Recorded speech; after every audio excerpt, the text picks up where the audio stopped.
Good morning, Judge Ashby. Thank you. First, I want to thank you for participating in our oral history project.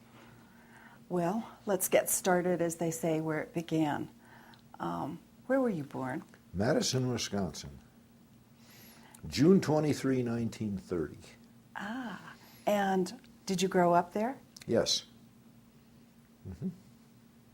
Did you have any siblings? I have one sister who now lives in Denver, and she is almost 82. What did your parents do? My father was a barber. My mother had taught school until my sister and I came along, and she was just a housewife at the time. How long did you stay in Wisconsin? I left when I graduated my undergrad work at the University of Wisconsin. I finished in 1952.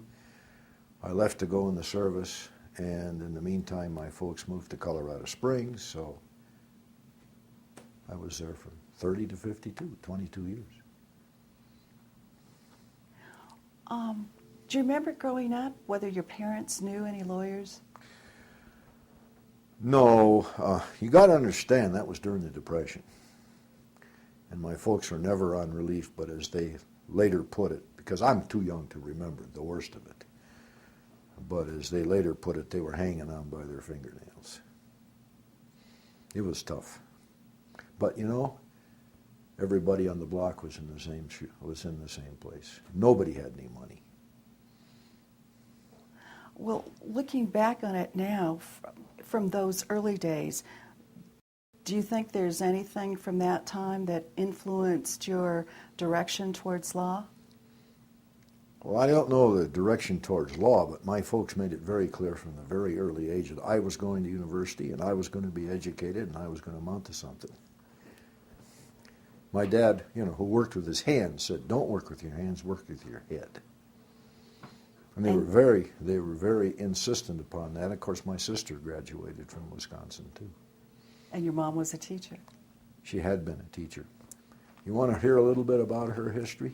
Yes. She graduated from high school in rural Wisconsin when she was 16 years old, went to a summer normal school, which were teachers' colleges then, and when she was still 16, started teaching in a one-room schoolhouse in central Wisconsin.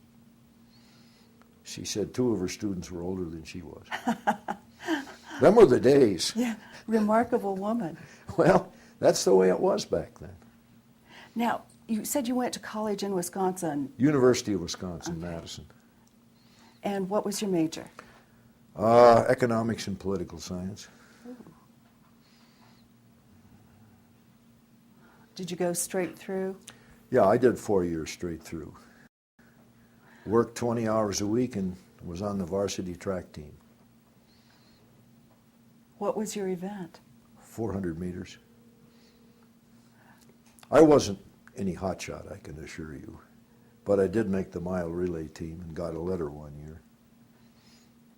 Congratulations, and that's timely now with the Olympics going on. Oh yeah, well, they're so much better now than we were, it's ridiculous. And one of the reasons is, of course, their training methods and their equipment and everything is far superior to anything we had. You said you worked. Where did you work? Well, I worked as a soda jerk in a drugstore fountain. I worked on the dishwashing machine at the State Student Union. And one year I worked on personnel files at the University Personnel Office. Kept yourself busy. Well, my folks couldn't afford to send me. I mean, I stayed at home. Room and board was free. But other than that, I earned every penny of it. This was not unusual. This was very common. When you were studying economics and political science, where did you think you were going? My sister's first husband was studying law at Wisconsin, and through his influence, I decided to go to law school. Now, it's interesting how it worked then. If you did all your degree requirements out of the way in 3 years, you could go to law school for your senior year and use the law school credits as electives, which I did. Oh, that was terrific. Yeah. You can't do that anymore, I guess. You have to have a degree. But Well, then, when you graduated, you already had essentially I had a year of law school. under your belt. Okay. Yes, and then I went in the service. So you didn't go to finish law school I yet. finished law school at the University of Colorado after 2 years in the military because my folks were in Colorado at that time and I could get resident tuition. Uh-huh. And I got the Korean War GI Bill plus working 20 hours a week there. I worked for the University of Colorado Library, and I'm the guy that wrote all those Dewey Decimal numbers on the back of books 4 hours a day. You said you were in the military. Which branch? Army. And you said 2 years? Yeah. Mm-hmm. See, I'd been in ROTC at the University of Wisconsin, so I had a 2-year active duty commitment. What'd you do in the Army? Sort of a civilian in uniform. I was in an interesting outfit. The first year or so, I was stationed at Fort Eustis, Virginia. That's the transportation center. And I was in an organization called the Transportation Arctic Group that went to the air base in Thule, Greenland. I was there 5 months. We were doing logistical support for Stanford Research Institute, which had a DOD contract to study overflow transportation out in the Greenland ice cap. What'd you think of that experience? Great. You understand the sun never went down. And I suppose I shouldn't say this, but they asked what Lieutenant Ashby was doing out on the edge of the ice cap, and he said he had one guy opening beer cans 8 hours a day. But we won't get into that. Okay. Do you remember any of your military buddies? Oh, yes. Yes. Do you keep in touch with any I of keep them? in touch with one of them, who, by the way, I went through high school and college with. He lives in New York State.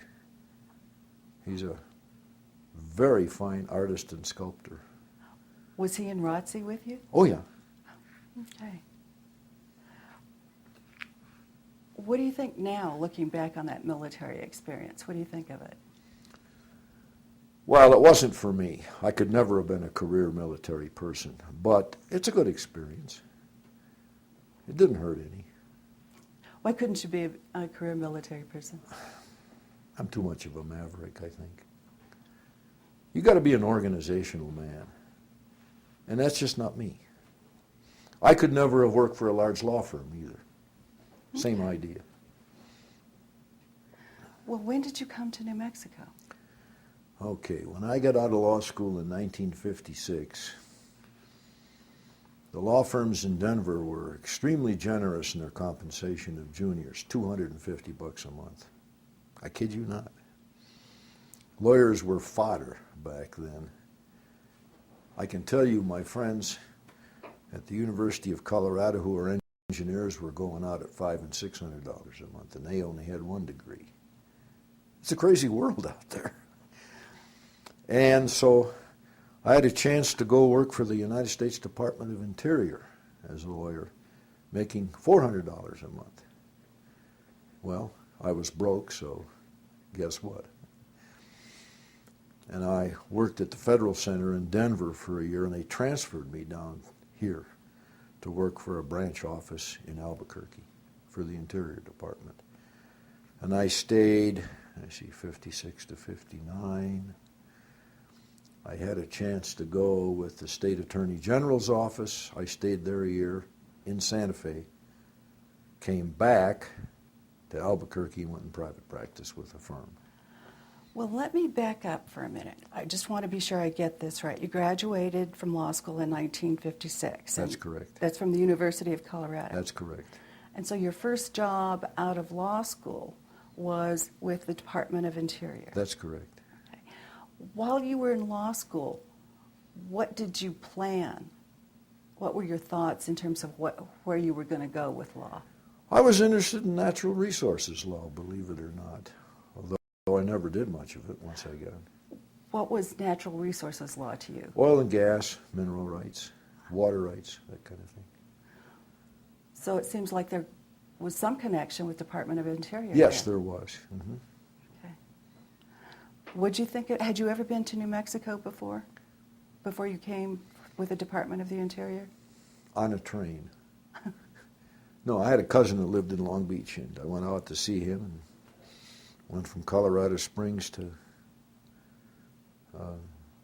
Long Beach to Los Angeles on the Santa Fe.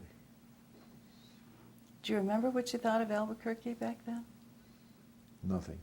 I woke up in the morning and we were at the old Alvarado Hotel.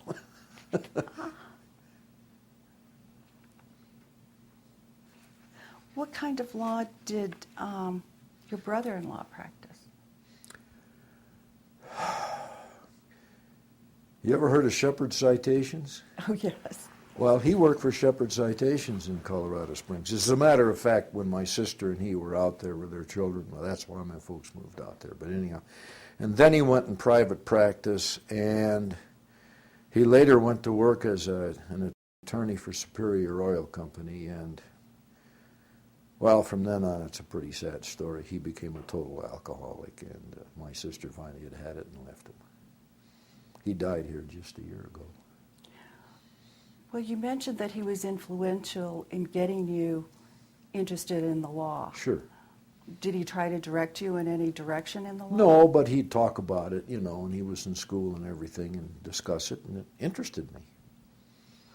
What about professors? Did you have any significant professors that you recall? I had 2 or 3 really great professors in undergraduate work. One guy was teaching ancient and medieval history, and I just fell in love with that stuff. And as you probably know, to this day, I love history. And then I had a political science professor who was terrific too. And there were some others. My almost downfall in undergraduate work was math. I'm a horrible mathematician, but somehow I made it.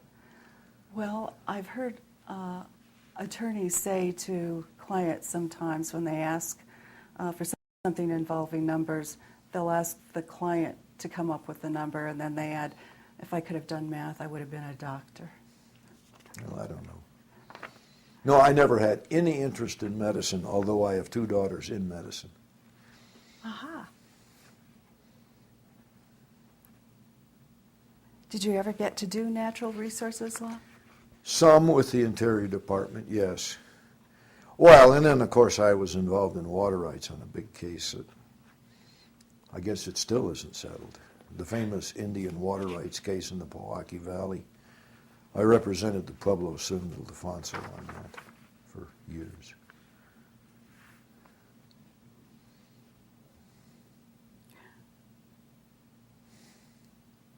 As you were going through moving to New Mexico, Department of Interior, and with the Attorney General, did you have an idea that there was a goal in terms of legal practice? Well, I decided that I didn't want to be part of any government bureaucracy. That Although, organization thing again? Yeah, well, and of course the Attorney General's office in those days was highly political. I never would make an opinion or anything based on politics. They could fire me if they wanted to, but I wasn't going to do that. And I could see, that wasn't the way things were. I think it's much different now, by the way. Well, as an example, I got on the job, and they came around and said to me, we need 2% of your paycheck. What in the devil is that all about? Well, we have a slush fund in the office for parties, and that's 1%. I said, oh, I think that's great. He said, the other 1% goes to the State Democratic Central Committee.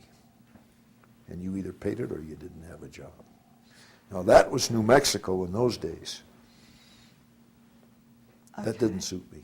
I stayed a year, and I had a good experience, worked very hard. Who was governor then? John Burroughs. The Attorney General was a fellow named Hilton Dixon, who was really a neat guy. He was from Silver City, and he later went to practice in Silver City and became very prominent down there, and he unfortunately died quite young of cancer.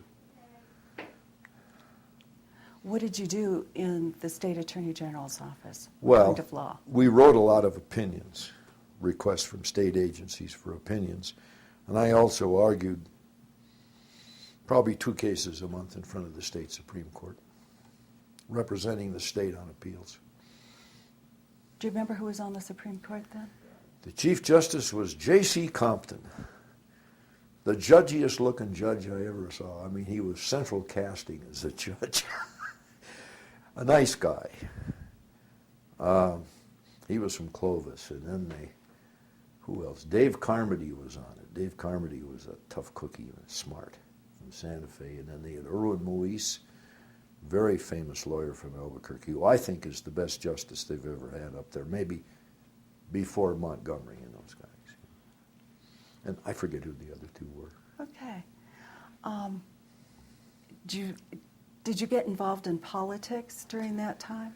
Not during that time. I tried to stay out of it. When I came back to Albuquerque and got in private practice, I was in Democratic politics up in the Northeast Heights. I was precinct chairman at one time, believe it or not, which, by the way, helped me later on. When you say you went... By the way, they were 70% Republican up there, so we were not very successful. Be that as it may.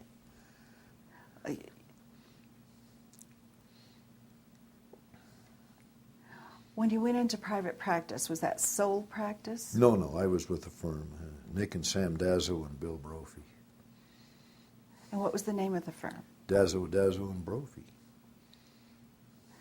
And the Dazzos, tell me about them. Well, Nick and Sam were brothers, and they came from very poor circumstances. Her father was a coal miner up in Dawson, New Mexico, which is a town which no longer exists. It was a mining camp. It was a company town. And they later moved to Trinidad, Colorado, and they both went to University of Colorado and both became lawyers. Nick stayed in Trinidad, and Sam came to Albuquerque and went with what was known as the Sims firm. Then it was Moderal. It was very small at the time. And Sam was extremely astute in money. He became very, very wealthy. Nick wasn't going to the poorhouse any, but he was never as wealthy as Sam. In fact, when I started with them in 1960, and Sam really never practiced law after that. He played around with his own money. Nick was the head of the firm. Brophy was an interesting guy. What was his first name? Bill. Bill Brophy had been prominent in Democratic politics and was prominent nationally in Indian affairs. And he became the Commissioner of Indian Affairs under Harry Truman. But he also was a TB person. And he couldn't last out east. And he came back to Albuquerque, and they set him up in the job as the head Interior Department lawyer in Albuquerque.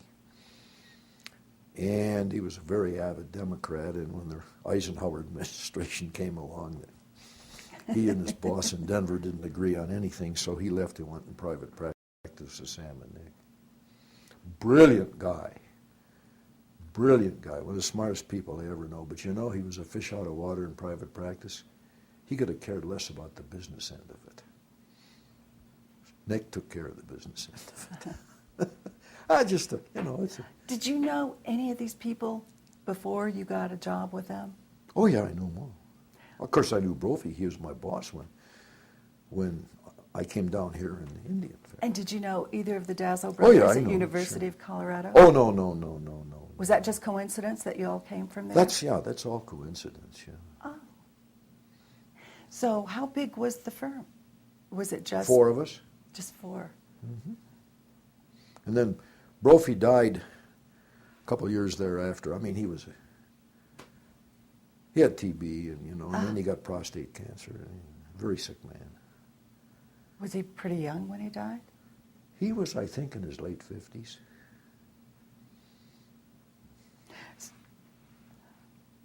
Well, that's quite a firm that you were with, because it grew over time. Well, it's this firm today. And there's also another judge from this firm besides you. Stu Rose? Yeah.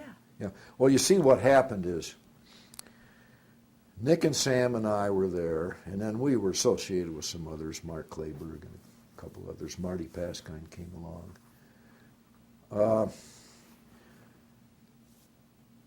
Nick and Sam represented the Acoma Pueblo on his claim against the government under the Indian Claims Act.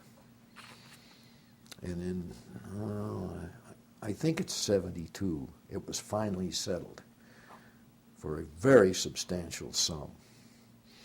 And they got a whale of a fee out of it, and then they retired. Well, here I was all by myself with a couple of associates, and I ran into Stu Rose and Bill Scholler, who were also been cast adrift by a guy who retired, so we joined forces, and that's where this firm came from. What was the name of the firm then? Ashby, Rose, and Scholler. So it was three of you. Yeah. Mm-hmm. What kind of law did you do? Both when you first started and then when it was Well, when I first started, I did some work for the Indians because of Brophy. He couldn't drive. He was a very, he's a sick guy, so I used to drive him all over the place and represent him. And then I did a lot of real estate work too. Represented a title company and real estate, and just general practice, some personal injury work. Were these guys your mentors then in learning how to do it? Nick was really my mentor.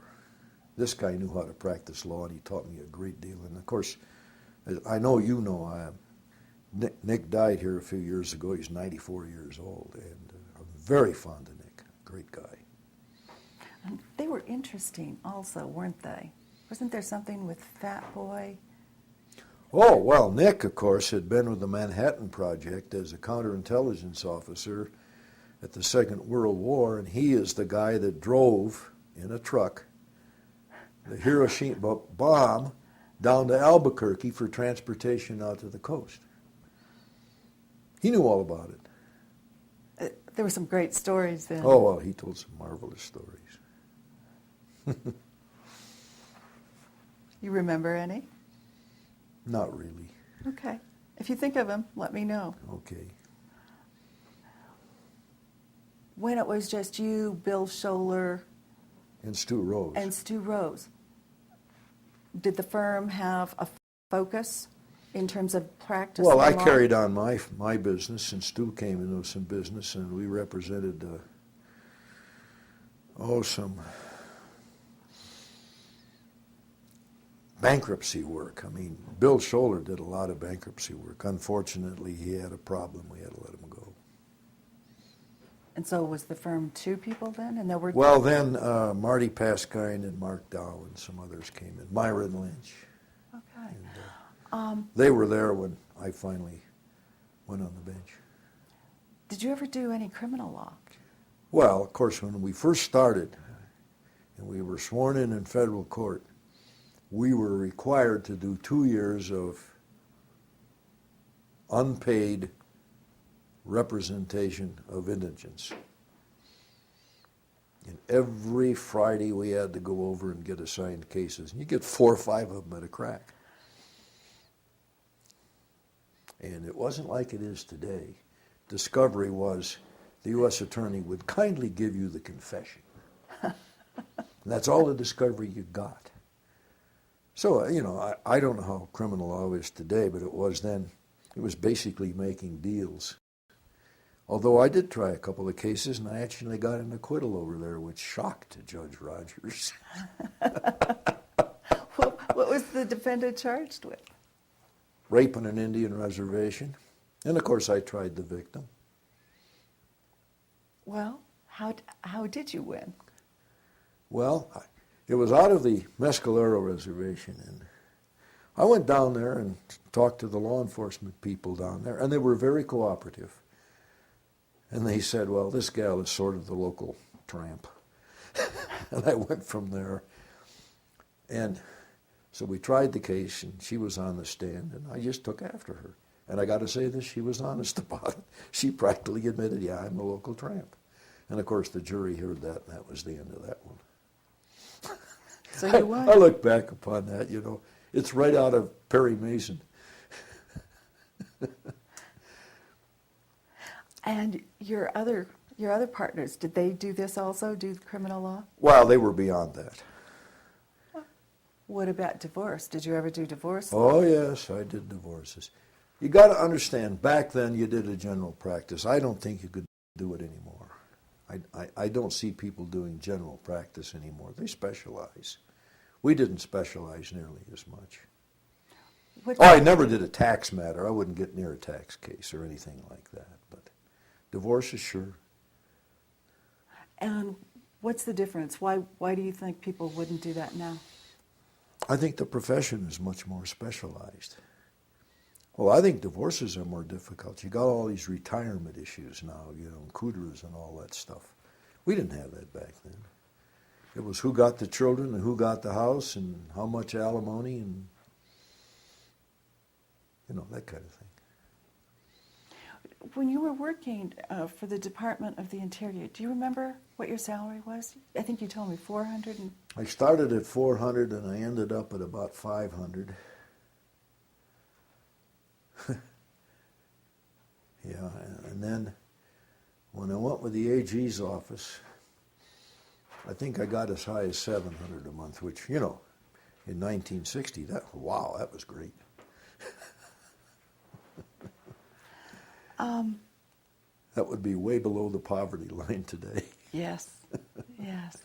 Well, before we get to your judicial career, let's talk about your lovely wife. Who is your lovely wife? Her name is Jane Ashby. And when did you get married?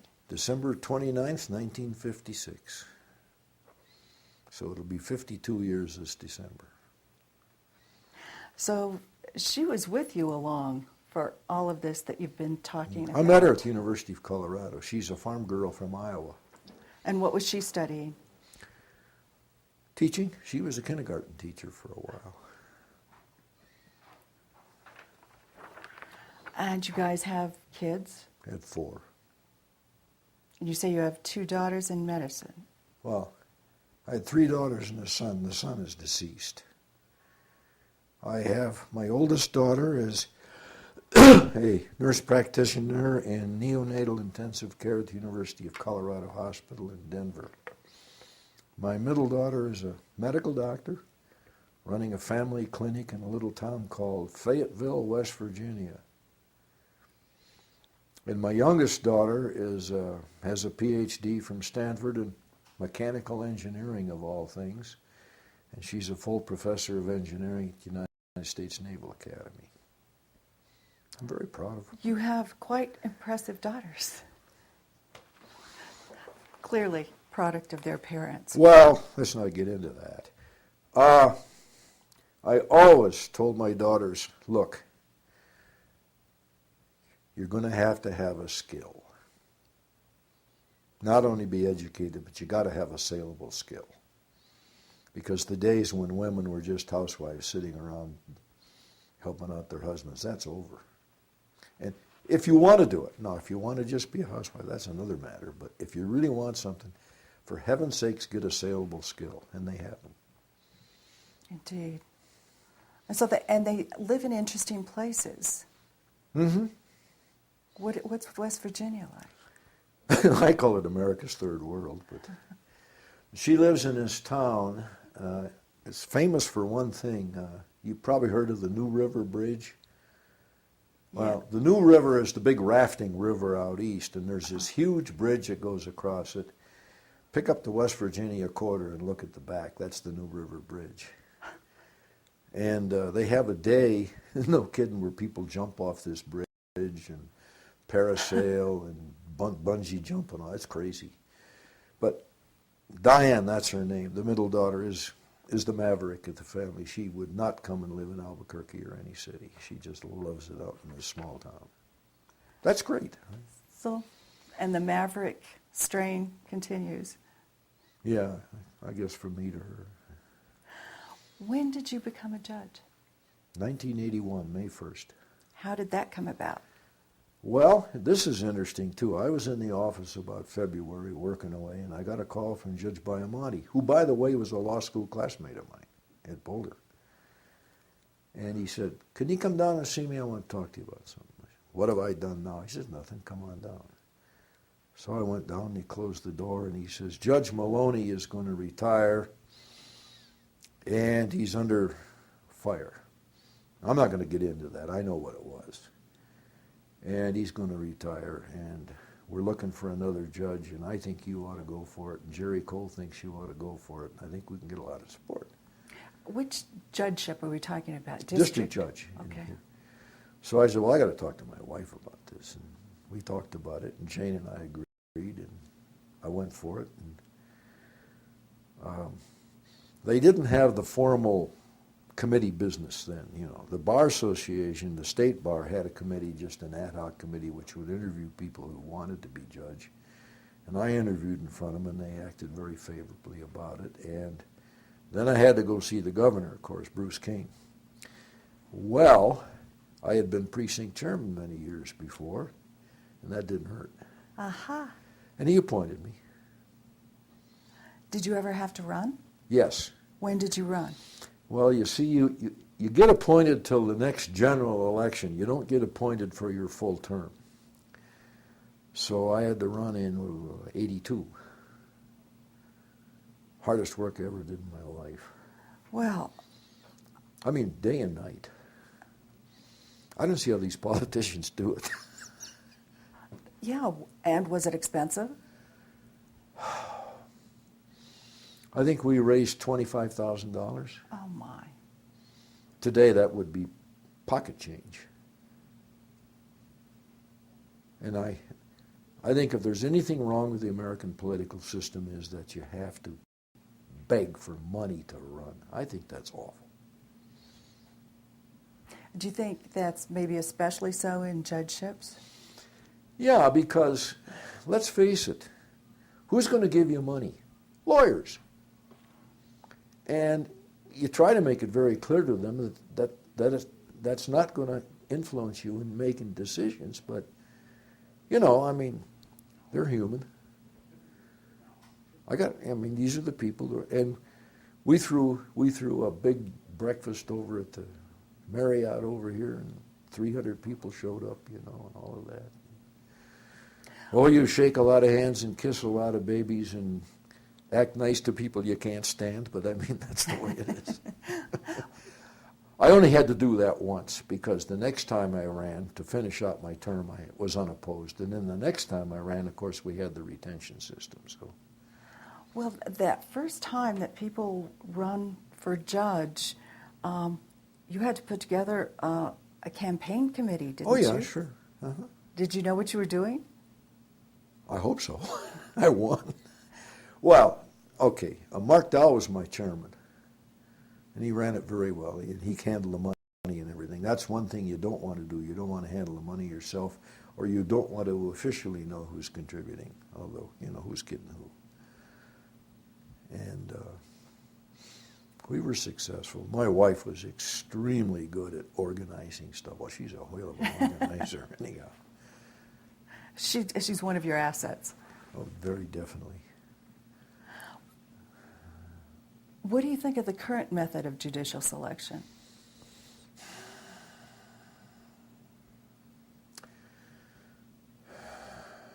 Well, it's a hybrid, as we all know. I'm afraid it really hasn't got out of politics like it was supposed to. I think the politicking is done before the committee does its recommendations to the governor. I was all for it, you understand. I can't see where judges should be elected on a partisan basis. Now, there's a lot of people disagree with me, even among the judiciary, but I don't think judges ought to be elected on a partisan basis. But now, of course, officially they aren't, but, well, they are the first time, because, as you well know, you got to run in a partisan election right after you're appointed, and then after that, supposedly, it's nonpartisan. That's just the way I feel about it. And So you think there's some politicking done just to get your name to come out of that Absolutely. committee? I think there is. A good friend of mine one time says you can't take politics out of politics. So there you are. You know, even the federal judiciary, when that's strictly on merit, that's nonsense. We all know that there's all sorts of politics involved in that. That's not necessarily bad, but there it is. When you became a judge, was the Second Judicial District Court divisionalized? Yeah, well, divisionalized in the sense that you were, I was in Division 7. Okay, now, the only split they had then was juvenile. That was separate. So does that mean you did civil and criminal And cases? divorce and family and the whole bit. Juvenile was separate. You know, they were out at the juvie center. There was Judge Brown, for whom the building was named, and I forget if there was anybody else out there. The rest of us were down to the old courthouse. There were 15 judges then. Did you have a preference during your term as judge for civil or criminal cases? Well, once we split into different divisions, I mean, I shouldn't say, Well, I guess categories. different disciplines, I took civil. I preferred civil. The first split, of course, was when family court was split off from the rest of us. I had, I think, 2 or 3 years of family court. What'd you think of that? Tough. How so? Well,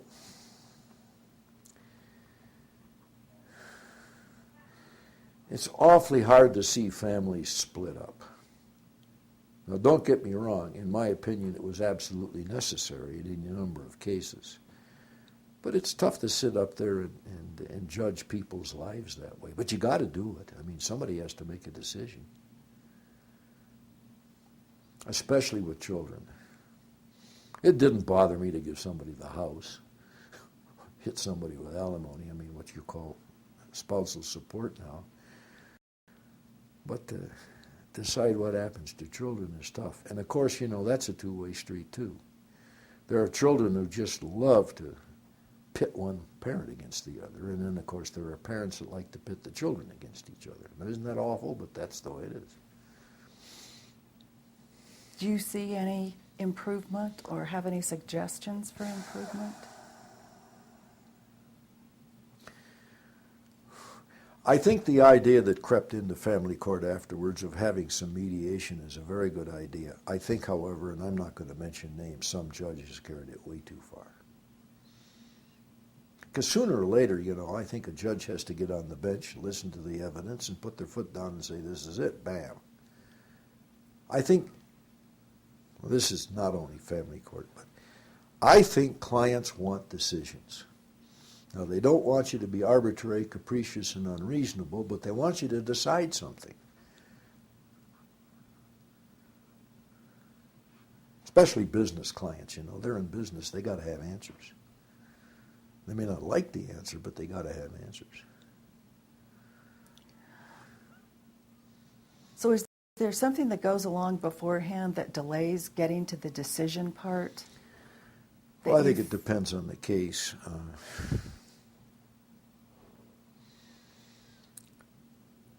Let's face it, most cases aren't hard to decide. It's pretty obvious.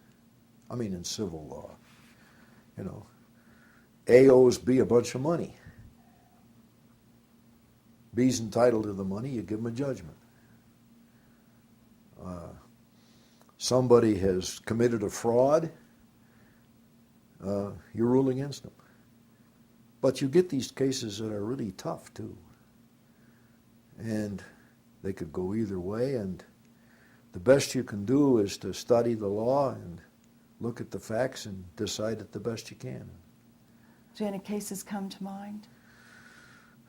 Oh, I had a case where the paperwork must have been 3 feet high, and I worked on it, and I finally decided, yeah, the paperwork's all well and good, and the law is either way on it, and, you know, I think I think in all fairness, A should win and B should lose, and so I just did it.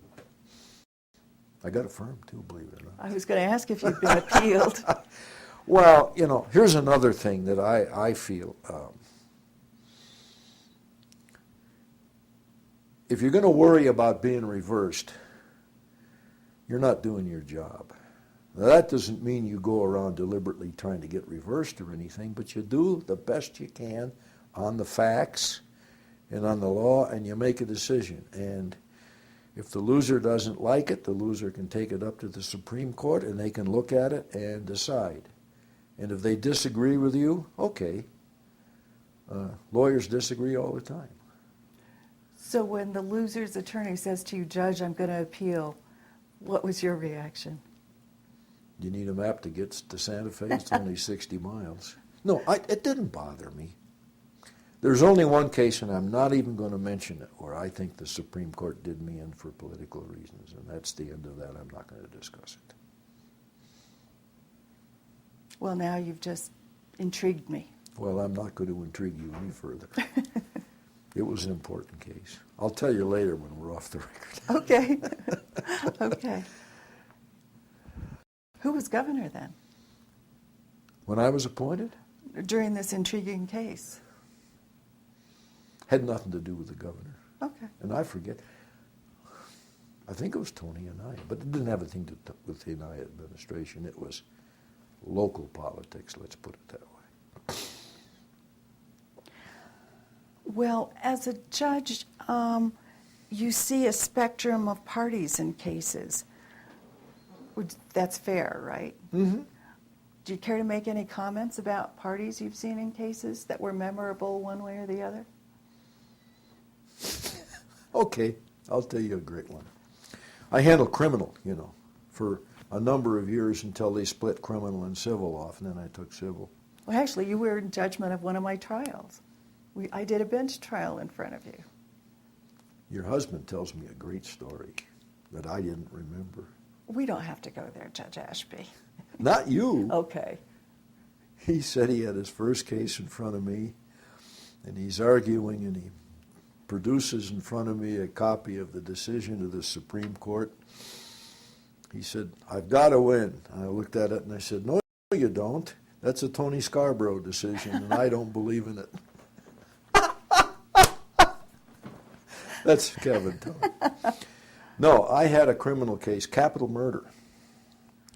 And what it was, this is the guy, his name was David Leon Cheadle, who had murdered the former Lobo basketball player, Gabe Nava. It's a famous case. Very famous case, and Judge Stowers heard it, and it resulted in a conviction and a death penalty. On the bifurcated trial, it resulted in a death penalty. The defense team, different lawyers at that time, filed a writ of habeas corpus on the ground of ineffective assistance of counsel. And we had a long hearing on that, and I came to the conclusion that the defense lawyer at the trial, who I will remain nameless, in the death penalty phase had done a woeful job, really bad. In fact, he did literally nothing. And so I ordered a new penalty phase only. Now, this created a real legal problem because there's nothing in the statutes that provides for this. What do you do? So what I did is I had a new penalty phase trial in front of a new jury. You couldn't reconvene the old jury. In front of a new jury. And what we did is we put on a mini trial of the merits because they had to know what was it all about it. That lasted a couple of days. And then we went into the penalty phase. Well, this guy Cheadle was, he's the worst human being I ever had in front of me. He was awful. But he was street smart. They were bringing him down from the state penitentiary. He greased himself in his cell so it'd be hard to hold on to him. And he got down there, And he had been causing trouble in motions anyhow. This guy was bad news. So he gets there and he starts shouting and screaming before we bring the jury in. And I looked at him and I said, Mr. Cheadle, we are going to have decorum in this court. You know what he told me? Judge, take your decorum and shove it right up your ass. Well, it hadn't been so deadly serious, I'd have fallen over laughing. Well, what was I going to do with this guy? I didn't want to put the cuffs and, shackles on him in the courtroom. Well, my courtroom happened to have a TV booth in the back where, you can watch and see and hear everything. So I put him back there with 2 guards. And then we proceeded with the case. And I told the jury, I said, he's back there because of problems we had. And, of course, I had to recess the case often in order to let his attorneys talk to him. We got a hung jury on that. And so under our statute, it must be unanimous for the death penalty. So he's still up in the pokey in Santa Fe. I understand, having talked to the associate warden years later, that he's pretty much out of it. Did you get any feedback from the legal community for what you did in this case? None. The lawyers who handled the case thought I handled it very well. I mean, it was a very unusual situation. How do you do it? Do you remember who the lawyers were? Yeah, Ben Gonzalez from the State Public Defender's Office represented Cheadle. He did a beautiful job. And Harry Zimmerman was the Assistant Attorney General, and he did an excellent job. It was well tied. But we had a couple people on that second jury that just weren't going to impose the death sentence. Well, okay, that's their prerogative. Oftentimes, criminal cases give very interesting stories. Oh, yeah. Well, I asked you about parties. Yeah, you we'll also get back on the subject matter. Right? Well, this leads me to attorneys. You see a spectrum of attorneys that come before you. Yeah, well, I think the attorneys fit a bell curve, like all the rest of the society. They run from superb to awful, and most of them pretty well in between. I've had some superb attorneys appear in front of me. Care to mention any of them? Yeah, on medical malpractice cases, Rand Miller, great. And what's his name? The little guy that was with him, who's now on the plaintiff's side, by the way. Greg Chase. Greg Chase, wonderful lawyer. John Tittman, who's now deceased and was with the Kelleher firm, great lawyer. Dick Winterbottom did some criminal defense, excellent. Oh, and Gary Mitchell is great. Gary Mitchell got a hung jury on a capital murder case. It seemed to me it was pretty obvious the guy was guilty as hell. But Gary Mitchell did it. And, the public complained, how can you represent a guy like that? Well, that's their job, and he did a beautiful job, and he was very professional about it. That's what I like. I like lawyers who are professional and not theatrical, let's go to the newspapers about everything. No. Try cases in the media. I don't like that. When you were presiding over criminal cases, do you think it was helpful that you had criminal defense experience? Oh, yes. And also prosecutorial experience? I never had any. Well, I had prosecutorial experience at an appellate level, never at the trial level.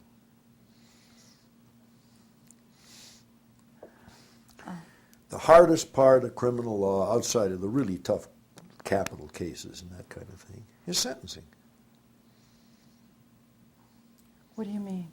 Well, you got people's lives in your hands. And, you get pre-sentence reports and other input, which is very good. I thought the probation officers, by and large, did an excellent job. But here you are. You got somebody in front of you, and you got his or her life in your hands, and you're trying to do the right thing. Now, some of it's easy. There's guys with a rap sheet 2 feet long. Well, you got to put them away. Society demands it. And then you get some dumb person who's stolen 3 hubcaps. Well, you don't send them away if they have no record. But there's those in the middle. What do you do? Do you send them to prison where they get a graduate degree in criminality? Or do you send them out in the streets and hope they don't get in any more trouble? I mean, or you put them in a program that may work and may not. It's tough. But you got to do it. I mean, that's what you're paid for, so do it. And hope you're right. Well, do you think it was harder being a district judge with the discretion that you had as opposed to federal judges who have to deal with guidelines? Well, I think it's harder, but I think it's a much fairer system. John Conway one time told me that a trained dog gets sentenced in federal court. Now, the Supreme Court of the United States has changed that. They give them a lot more discretion, as you know. But in those days, I mean, you went by the guidelines, and I'll tell you, the best comment I ever heard on it was now Senior Judge Parker, Jim Parker, who talked to a bar association meeting and said, I suppose there's more uniformity under the guidelines, but criminal defendants aren't fungible, which means they aren't all the same, and you've got to look at the person. Okay, I pontificated. Let's go. Well, that's excellent. We'll get you on other areas, too. I've asked you about parties and attorneys. What about your colleagues on the bench? Do you have any that you'd like to comment about? The late Frank Allen was a great, great judge and a great lawyer and the nicest guy in the world. I'm sorry he stayed on the bench too long and then died, 5 months later or something? That's too bad. Great guy.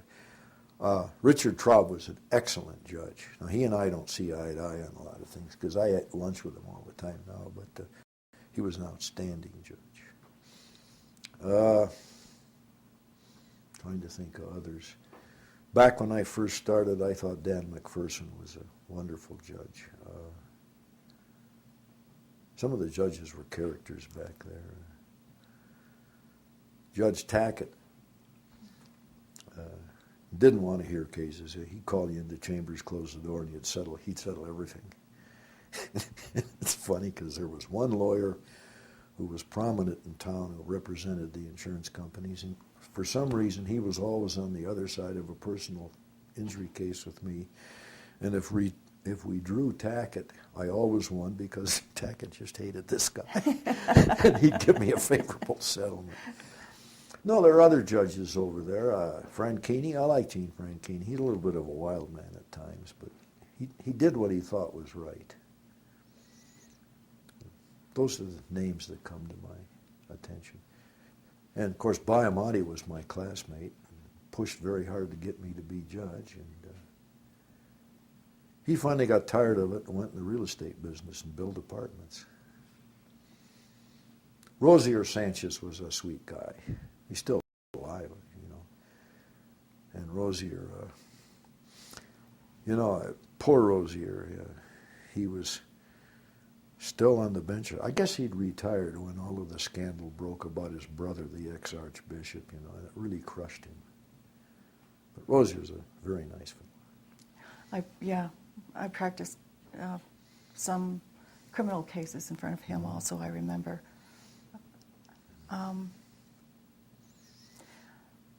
Some have said that as a judge, you end up isolated because of avoiding appearance of impropriety. Mm-hmm. Did you feel that when you were a judge? Somewhat, yeah. You've got to avoid discussing the case with anybody other than the lawyers when they're both present. And you got to be careful about the media. Now, there's one reporter for the Journal. I don't know if you remember her, Burks? Suzanne Burks was very, very professional about it. She would come in and ask me about cases, but never about what I was going to do, or she would want to know the procedure because she wanted to report it in the papers correctly, and I was very glad to tell her that, but I never told her what I was going to do or anything, and she never asked. Now, there's another reporter for the other paper then in town who I never told anything to because it was going to get in the papers all screwed up. You go to parties. And, people inevitably were going to ask you about a case. You just had to say no. You can't discuss it. Do you remember how you used to do pretrial conferences? Oh, they were a blast. Talk about that. Well, one thing I tried to do is always have the client in there, if you could. Now, sometimes you couldn't. But at least a client, or if it's a corporation, a representative. And I wanted to get into the facts. I didn't want terribly interested in the law, and I want to know the facts, because I think cases are fact-oriented anyhow, basically. And then we sit down and try to work it out in a reasonable fashion, Let's set a timeline, and let's see what discovery we're going to do, and, what needs to be done. Anybody got any problems? The reason I had the clients in there is I had the standard speech.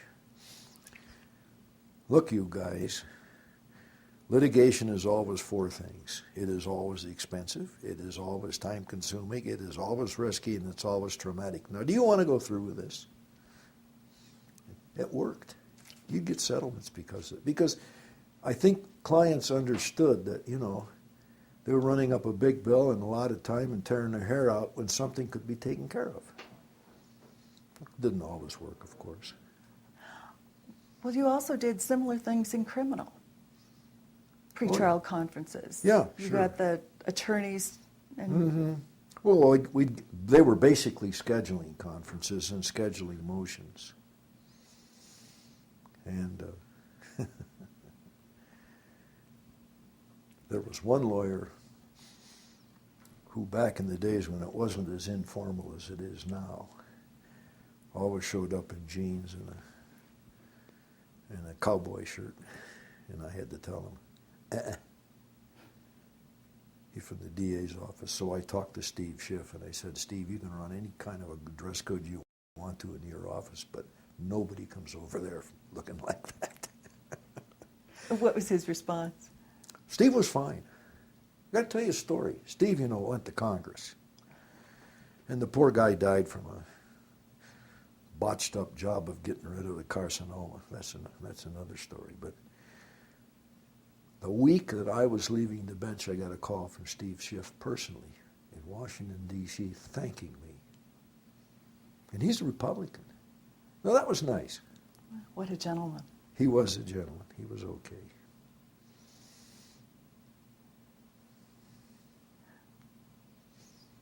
What cases, if you haven't already said them, do you remember when you were a judge? On the civil side, I had 3 or 4 really big medical malpractice cases. One of them lasted 7 weeks. Do you want to stop? Well, I had a series of medical malpractice cases, and one thing I liked about them was normally the lawyers were excellent lawyers on both sides. And I had one that lasted 7 weeks. It was one of those bad baby cases. The kid came out of the womb with, the tube tied around about 3 times and everything. And the parents, it was a very tragic situation because the parents were poor Hispanic, working people, nice people, and they had this daughter who at that time I think was 6 or 7 years old, and just a vegetable. Really bad. And I don't know how they did this, but they'd hired a lawyer from Fort Lauderdale, Florida, to come in and represent them. This guy was a very well-known medical malpractice plaintiff's lawyer, and he was good. But he made a couple of tactical errors. First is, their name was Gallegos, and he kept referring to him as Gallegos, which may be the way the Caribbean Hispanics pronounce it. I don't know, but anyhow, that went over like a lead balloon with the jury. Well, it went on for 7 weeks, and Rand Miller was on the other side, Rob Lassiter. Well, they sued at the doctor's partners, Presbyterian Hospital, and the anesthesiologist, which was another mistake. They sued too many people. But anyhow, it went on for 7 weeks, and we ended up with a defense verdict. And The best final argument I ever heard was in that case. Rich Puglisi, you know, who's over as a U.S. magistrate now, he represented the anesthesiologist who I almost summary judgment out of the case, but, you know, if you do that, you're going to get reversed and have to do it all over. So he got up and he said, "Ladies and gentlemen of the jury, you've been listening to 2 days of final argument. The Gettysburg Address lasted 2 minutes. I'm not going to take that long. My client should win. Thank you very much," and sat down. The jury almost clapped. They loved it. And I did something interesting when that was over, which, believe it or not, I got affirmed on it by the Court of Appeals. The defense came in with a cost bill. Well, they'd won. And it was a couple $100,000, which, by the way, wasn't even close to what the cost would have been to try that. I think there were 60 depositions in that case. I mean, I had a stack of them 3 feet high in front of me. And the plaintiff's lawyer, the local plaintiff's lawyer, Dan Shapiro, came in and said, "I really can't argue about this cost bill. I mean, considering what it was reasonable." He said, "But we're going to have to take bankruptcy." And I thought about it for a minute, and I thought, well, okay, Phil, you're going to stick your neck out on this one. I looked at the proponents of the bill, and I says, "I'm going to deny the entire bill. And I'm going to do it on the grounds that I'm not going to put anybody in bankruptcy to pay Physicians Mutual's cost bill." And I wrote findings on that, and they took an appeal, and I got affirmed. I couldn't believe it. I don't know if it's ever been done before. Did you ever get any grief from any of the attorneys? No. Privately, no. Well, if they went out the door and called me a son of a bitch, I mean, they can do that, but not to your face. No, nobody ever gave me grief on that. I thought it was fair. I thought it was right. I just couldn't see these poor people getting stuck with a judgment for a couple $100,000. I couldn't afford. I mean, couldn't do it.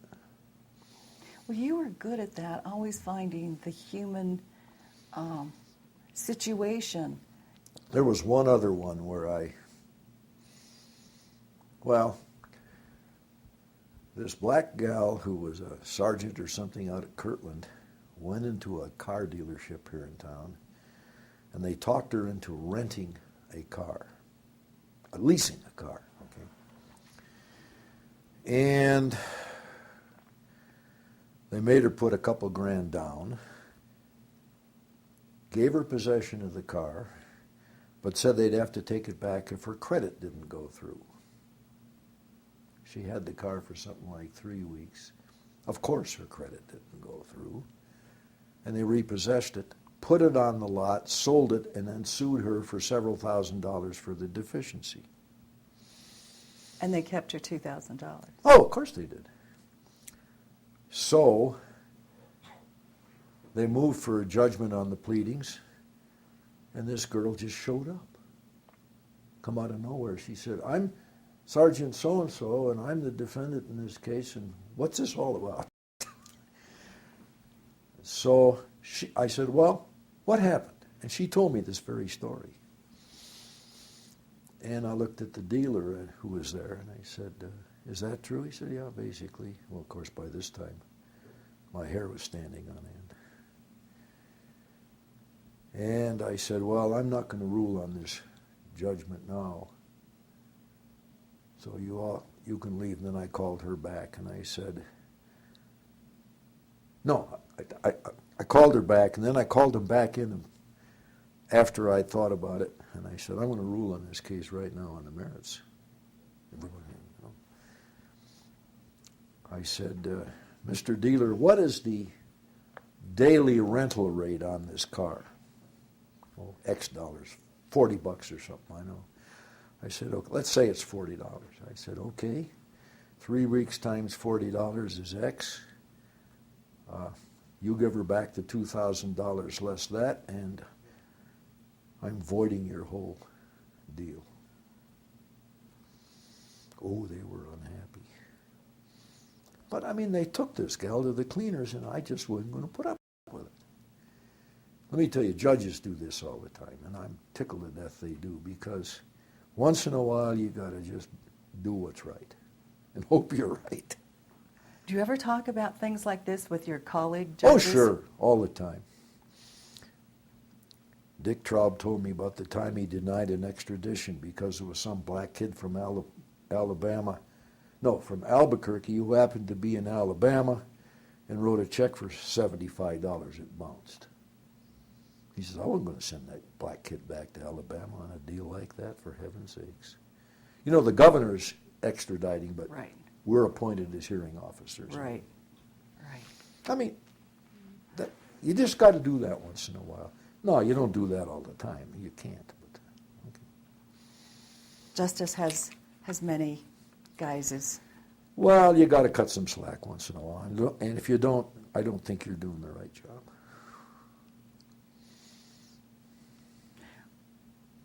When did you retire? April 30th, 1994.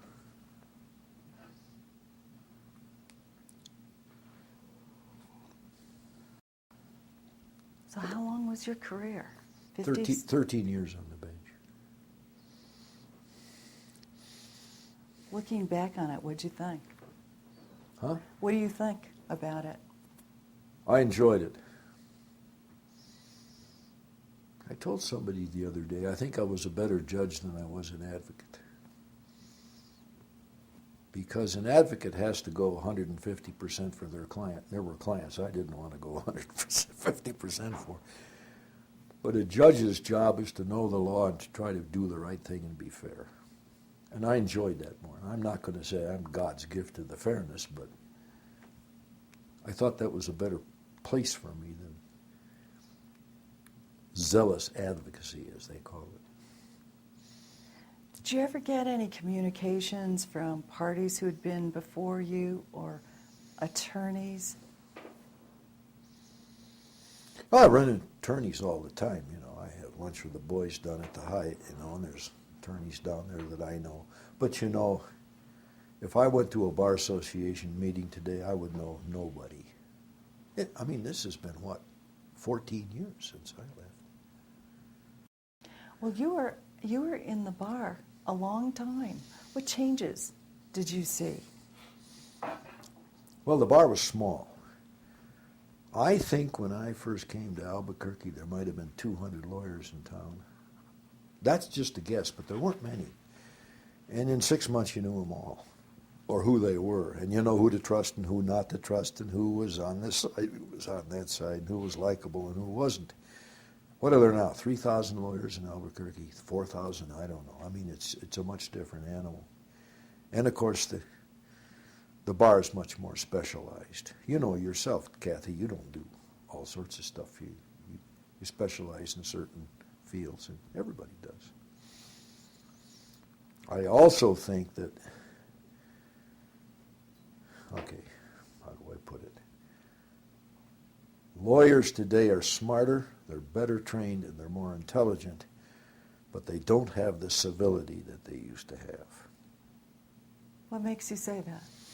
I think there's too many of them, and there's too much competition, and I think it's a reflection of society. I don't think our society is as civil as it used to be.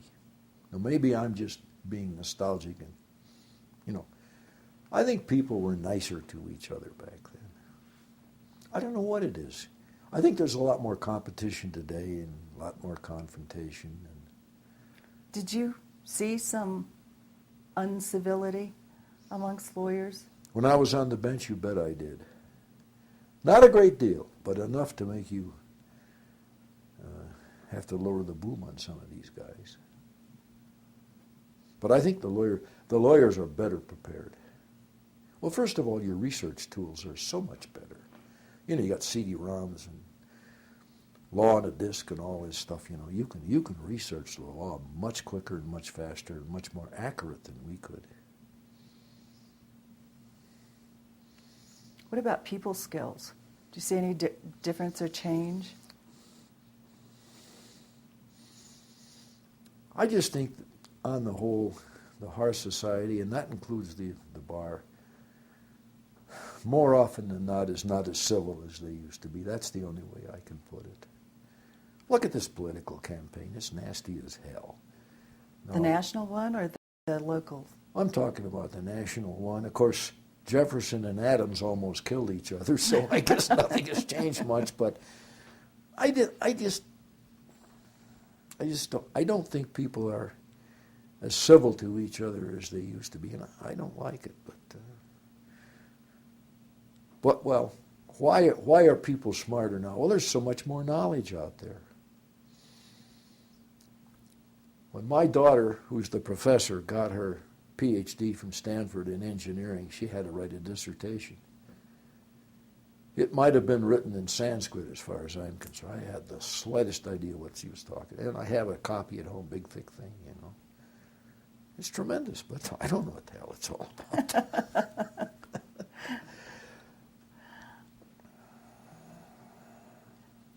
You mentioned before that special professor you had in medieval history. Mm-hmm.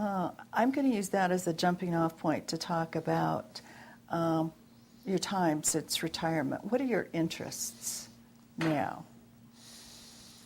Well, okay. I'm a great lover of classical music, always have been. I'm a contributor to the New Mexico Symphony, the Metropolitan Opera, the Santa Fe Opera, and the June Music Festival. So I got a collection of between Broadway and classical music of 300 and some CDs. That's one thing. I've always loved that. That's a passion of yours, right? That's a passion of mine. I love to travel. Jane and I love to travel. Well, you and Jane could write travel guides, couldn't God. you? Let me see. We've been to Russia. We've been to Cambodia. We've been to Thailand. We've been to Peru. We've been to the Galapagos Islands. We've been to Kenya and Tanzania. We're going to Egypt in November. We've been to Turkey. We've been all over Western Europe. We've been to New Zealand, and on and on and on. You guys must be in good health because all that travel takes energy. We are in good health, and I work out at the gym. Plus, golf is my other passion. Does Jane golf? Golf? Yeah, she's better than I am. Well, she took it up, didn't she? Yeah, she took it up. She's better than I am. You know what I like about travel? I don't go to travel just to say, isn't that a pretty building? I like to find out what's going on in those countries. Now, that doesn't mean being a tourist, you really know it. But I like to find out what's going on and talk to people and at least get some impression. Well, and I've never been a place where they weren't nice to us. No, we're on tours, you understand. You know, I wouldn't, for instance, we spent 4 weeks in China in 1999. By the way, Beijing is so much different now, I can't believe it watching this TV. But I would never go alone at a place like China. I mean, I'd be lost. So when you see Beijing now on the Olympics, it's a different city. Still as polluted as it was. Oh my God, that place is polluted. The Chinese cities are awfully polluted. Well, that's just one example. In talking with you, it sounds like you have also some passions in politics and reading. Yeah, I love to read. I try to follow the political scene closely. I have some very strong opinions on it, but I've never voted a straight ticket in my life. Well, would you care to share some of your observations or thinking on the political scene? Bush is an idiot. You want any more?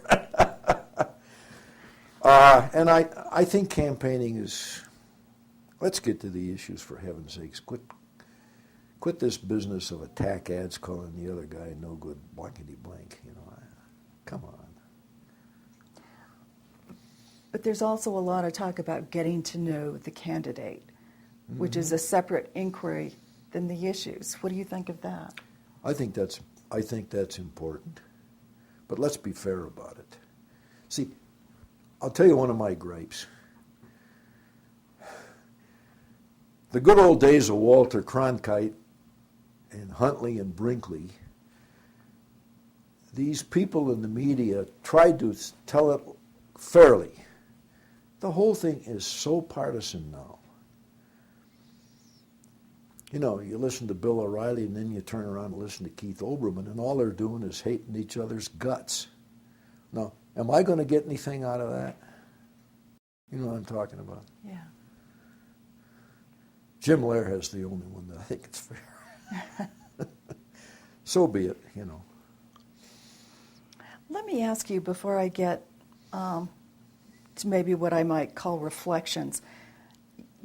After you retired, you continued in the law for a while. I did some mediation and arbitration, yes. What do you think about that? I think it's an excellent idea if the parties come in good faith. Talk to me about that. Well, I had a saying when I left mediation was that I was sick and tired of greedy plaintiffs and chicken insurance companies. Okay. Now that's an overstatement. But I did run into situations where some of the plaintiff bar on personal injury suits were really interested in seeing how much money they could get so they could brag about it and not trying to get a reasonable settlement and getting on with it. The same thing can be said about some insurance companies, one in particular. I didn't think they were in good faith. They just came in to try to browbeat people. On the other hand, there was a lot of excellent mediation that I handled. You know, lawyers that really, parties that really wanted to get the doggone thing settled in a fair way and get on with it, which is the idea. Any cases amongst that group in the arbitration mediation area of your practice that are memorable? I don't remember the names, but there were a couple of medical malpractice cases which took quite a while to mediate, but we got it done, and I think fairly. What do you consider a significant contribution, whether personal or legal, that you've made?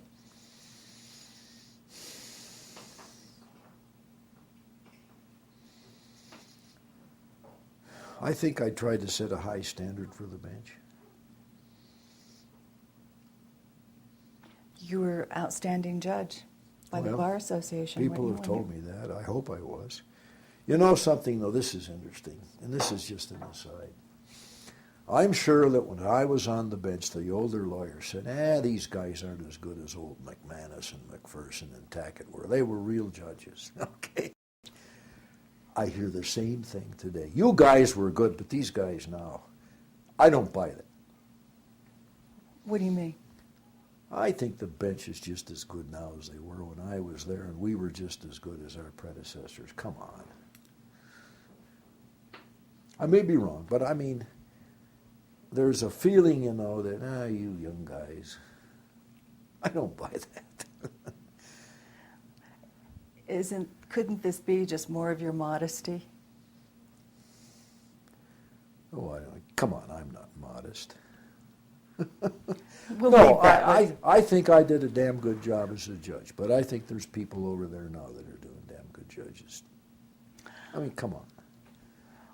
Well, let me go to a different aspect in terms of your experience in the law, whether law school, practicing attorney, and a judge.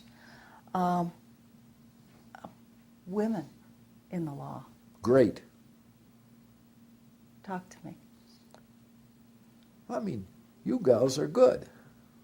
There There are women lawyers who are scum. I mean, you know, there's a bell curve out there. But I think most of the women lawyers I've run into are excellent. When I went to law school, there were no women in our class, none. In the class before at Boulder, there was one gal who was the daughter of a prominent Denver lawyer. Nobody. Now, of course, what is roughly 50%? Yes, I think so. Most of you gals, I think, are great. Do you think it took some time for males to get used Oh, to? heavens yes. Heavens yes, of course. I mean, to this day, I think there's some of those guys out there that, why don't they stay home and take care of their kids, Well, my daughter, who's the professor, has two children, my only two grandchildren, and she and her husband, who's a pilot for United Airlines, manage it very well. But it requires him to do things in the house too. The old days when the guy can sit back and with his buddies in the living room and smoke cigars while the women do all the work, that's over with, in my opinion, and should be. I think the women in the professions is a great thing. Now, that doesn't mean that there aren't some problems about raising families at times, but I think it's great. I'm all for it. Do you have any words of wisdom for young lawyers? Well, be professional and be honest.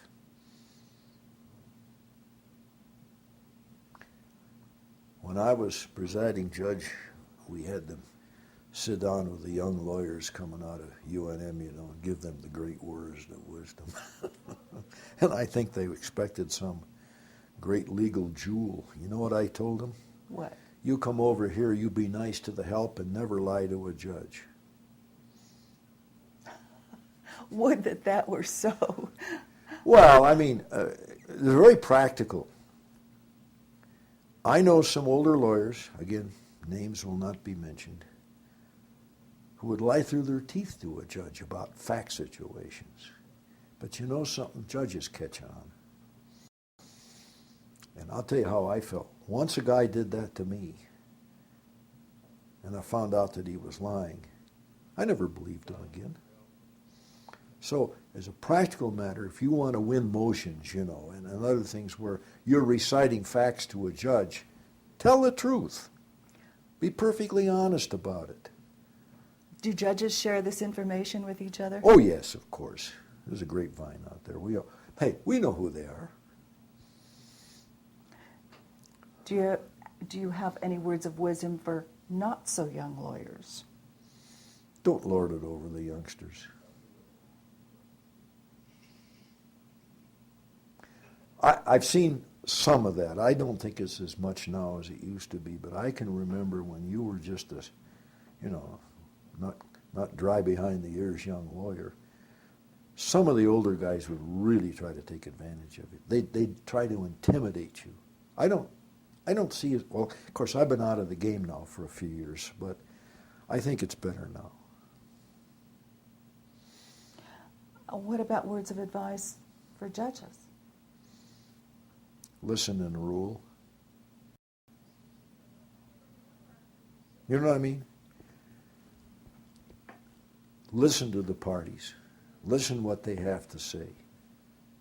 Take it seriously, but don't sit on something and take it under advisement till the end of the Christian era, for heaven's sakes. Decide it. If you had it to do all over again, would you change anything? I'd like to have been a judge longer.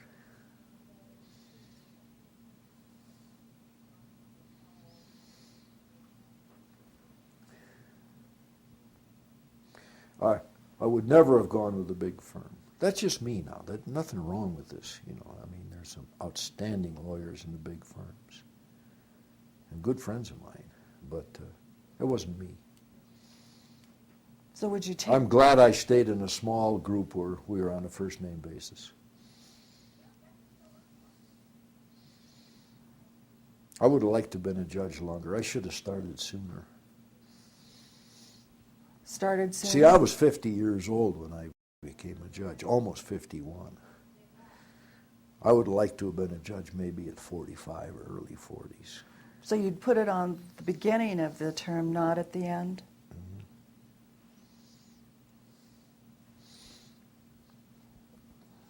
How would you like to be remembered? As being a judge who was fair as hell.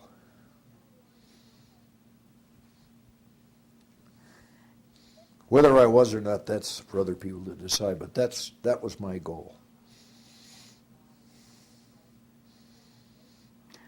And I would think that there would be many who would attest to that. Well, I hope so. Are there any other aspects of your life or career that you'd like to share with us?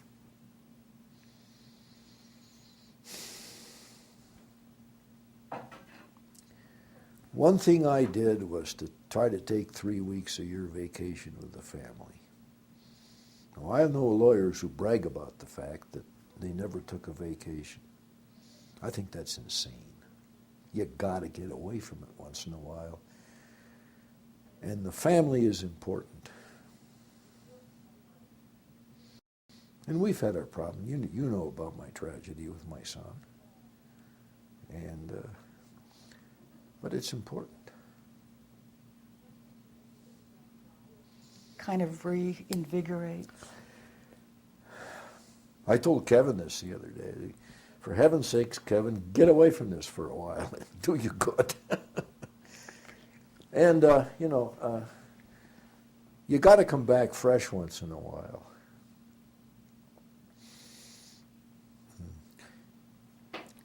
I never regret having been a lawyer. Would I have been better at something else? Who knows? Come on.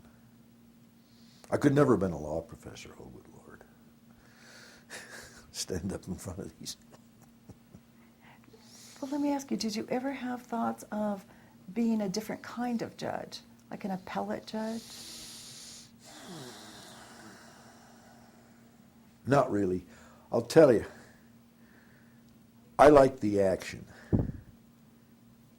I liked being where the action was. I don't know what being an appellate judge is like. I have a feeling it gets a little bit monastic. Wow. And maybe not. I'm sure that Gene Franchini was never monastic. On the other hand, I knew guys that were. I think, what's his name, person you mentioned, the guy from Santa Fe. Montgomery. I think he tended to be monastic. His opinions were very, very erudite. Way too long, but that's another story.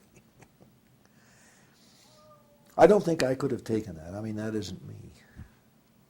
Nothing wrong with that. It just wasn't me. Well, Oh, by the way, I could never be at Metro. That's a zoo, good heavens.